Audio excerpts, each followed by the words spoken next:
ഒരു രാത്രി മഴ പെയ്ത് തോരുന്നേ ഉണ്ടായിരുന്നുള്ളൂ കണ്ടോ. വെള്ളം വെള്ളം സർവത്ര വെള്ളം. പക്ഷേ കുടിക്കാൻ ഒരു തുള്ളി വെള്ളത്തിന് ദേ മുത്ത് പോയി ബക്കറ്റുമായിട്ട് അമ്മയുടെ അടുക്കൽ നിന്ന് വെള്ളം എടുത്തിട്ട് വന്നതാണ്.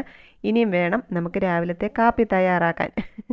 ഇവിടെ ഞങ്ങൾ കുടിവെള്ളം വാങ്ങിക്കുക കേട്ടോ, കിണറില്ല.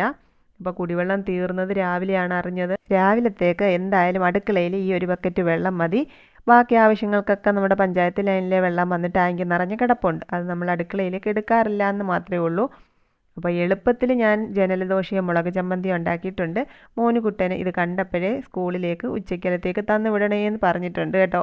മുത്ത് പഠിക്കാനായിട്ട് പോയി കഴിഞ്ഞാൽ ഇങ്ങനെയുള്ള ആവശ്യങ്ങൾ വരുമ്പോഴാണ് ഞാൻ വല്ലാതെ ബുദ്ധിമുട്ടുന്നത്. വെള്ളം കോരാൻ മടിയുണ്ടായിട്ടൊന്നുമല്ല കേട്ടോ, വെള്ളം കോരാൻ പാടില്ലാത്തത് കൊണ്ടാണ്. അങ്ങനെ ഞാൻ ചെയ്യാൻ പാടില്ലാത്ത പല ജോലികളും എൻ്റെ മുത്ത് ഇവിടെ ഉള്ളത് കൊണ്ട് ഞാൻ പ്രയാസം അറിയുന്നില്ലായിരുന്നേ ഉള്ളൂ. ഞാനിതൊക്കെ ഇവിടെ ഇരുന്ന് പറയുമ്പോഴത്തേക്ക് നമ്മുടെ മോനുകുട്ടൻ കാരണവർ എന്നോട് പറയും, അച്ചാച്ചനെ പോലെ ഞാനും വലുതായി വരുമല്ലയോ അമ്മയെന്ന്.